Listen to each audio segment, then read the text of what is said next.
সাল্লাল্লাহু আলাইহি ওয়াসাল্লাম বলেন, তিন ব্যক্তি জান্নাতে প্রবেশ করবে না। কয় ব্যক্তি? তিন ব্যক্তি জান্নাতে প্রবেশ করবে না।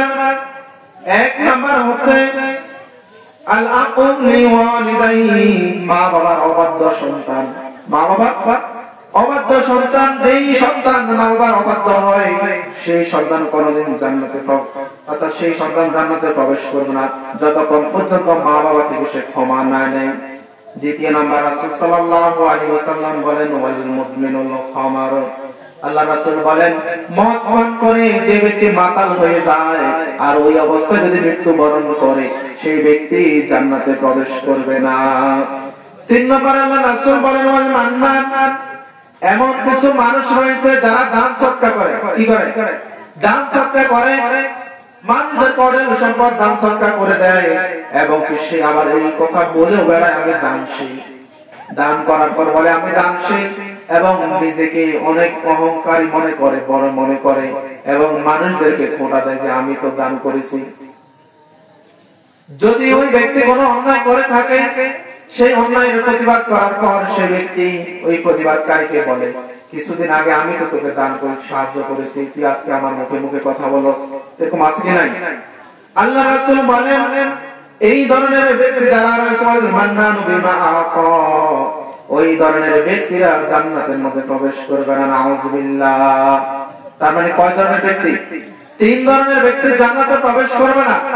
এক নাম্বার মা বাবার অবাধ্য সন্তান, দ্বিতীয় নাম্বার মাতাল হয়ে থাকা, মদ পান করে নেশাগ্রস্ত অবস্থায় যদি কোনো ব্যক্তি মৃত্যুবরণ করে, তৃতীয় নাম্বার দান করার পর কোনো ব্যক্তি যদি খোঁটা দেয় যে আমি দানশীল, অহংকার করে, এই ধরনের ব্যক্তিদের জন্য জান্নাত হারাম হয়ে গেল। নাউযুবিল্লাহ। আল্লাহর ইবাদত করতে হবে।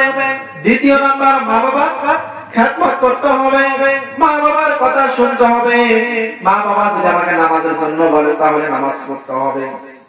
শুধু তাই নয়, রাসূল সাল্লাল্লাহু আলাইহি ওয়াসাল্লাম বলেন, রিদা রাব্বি ফি রিদাল ওয়ালাদ, আল্লাহর সন্তুষ্টি হচ্ছে পিতার সন্তুষ্টি। তাহলে পিতার সন্তুষ্টি যদি আমি করি তাহলে কার সন্তুষ্টি করলাম? আল্লাহর সন্তুষ্টি করলাম।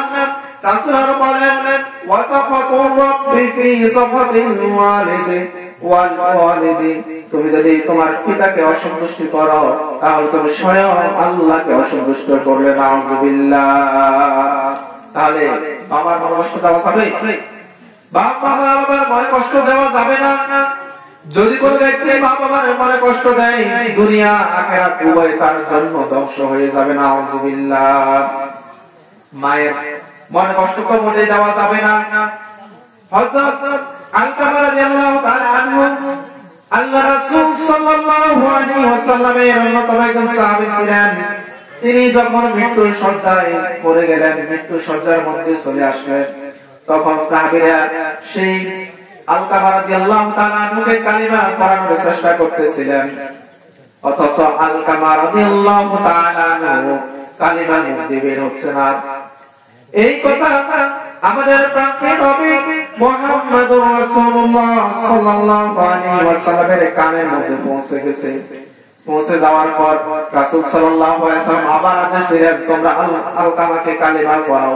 সাহাবীরা বললেন, ও আমার নবী, আপনার আলকামা তো কালিমা পড়তেছে না, মুখ দিয়ে কথা বের হচ্ছে না। তখন রাসূল সাল্লাল্লাহু আলাইহি ওয়াসাল্লাম সাহাবীদেরকে বললেন, তার মায়ের কাছে জিজ্ঞেস করো তার মায়ের কোনো মনোকষ্ট দিয়েছে কিনা, মায়ের কোনো অবাধ্য হয়েছে কিনা। তখন হযরত আলকামা রাদিয়াল্লাহু তাআলা আনহুর মায়ের নিকট সাহাবীরা চলে গেলেন। চলে যাওয়ার পর জিজ্ঞেস করলেন, মা, আপনার ছেলে আলকামা আপনাকে কখনো মনোকষ্ট দিয়েছে কিনা, মনে আঘাত দিয়েছে কিনা? তখন সেই মা বললেন, হ্যাঁ, আমার ছেলে আমার অবাধ্য হয়েছে, আমার মনে কষ্ট দিয়েছে। সেই জন্য সেই সাহাবী আলকামা রাদিয়াল্লাহু তাআলা আনহু জবাব দিয়ে কালিমা বের হচ্ছে না। তখন রাসূল সাল্লাল্লাহু আলাইহি ওয়াসাল্লাম সাহাবীদেরকে আদেশ দিলেন, ও আমার সাহাবীরা, তোমরা কিছু লাকড়ি একত্রিত করো, লাকড়ি একত্রিত করে আগুন জ্বালিয়ে দাও।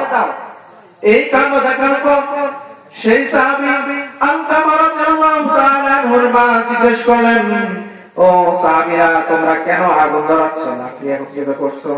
তখন সাহাবীরা বললেন, আল্লাহ রাসূল সাল্লাল্লাহু আলাইহি ওয়াসাল্লাম আদেশ করেছেন যে মায়ের আগমনে কষ্ট দিয়েছে, সেই জন্য মুখের মধ্যে কালিমা আসতেছে না, কিয়ামতের ময়দানে সেই জন্য শাস্তি ভোগ করবে।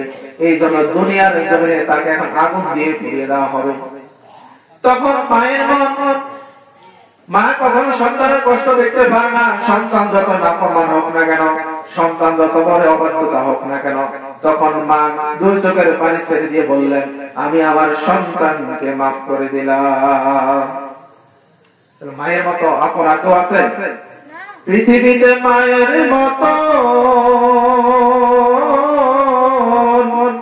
আপন কেউ হবে না, পৃথিবীতে মায়ের মতো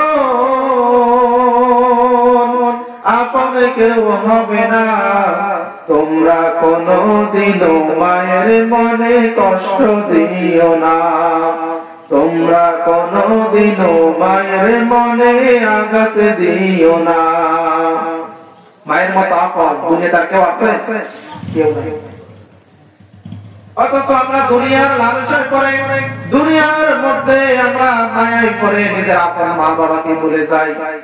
সেই সাহাবীর কথা যে বলতেছিলাম, তখন মা বললেন, আমি আমার সন্তানকে ক্ষমা করে দিলাম। তখন যখনই মা এই কথা বললেন, আমার আলকামাকে আমি ক্ষমা করে দিলাম, সাথে সাথে হযরত আলকামা রাদিয়াল্লাহু তাআলা আনহুর মুখে দিয়ে কালিমা বের হয়ে গেল, সুবহানাল্লাহ। তার মানে মায়ের মনে কষ্ট দিই, বাবার মনে কষ্ট দিই, মৃত্যুর সময় কালিমা কি নসিব হবে? কখনোই হবে না।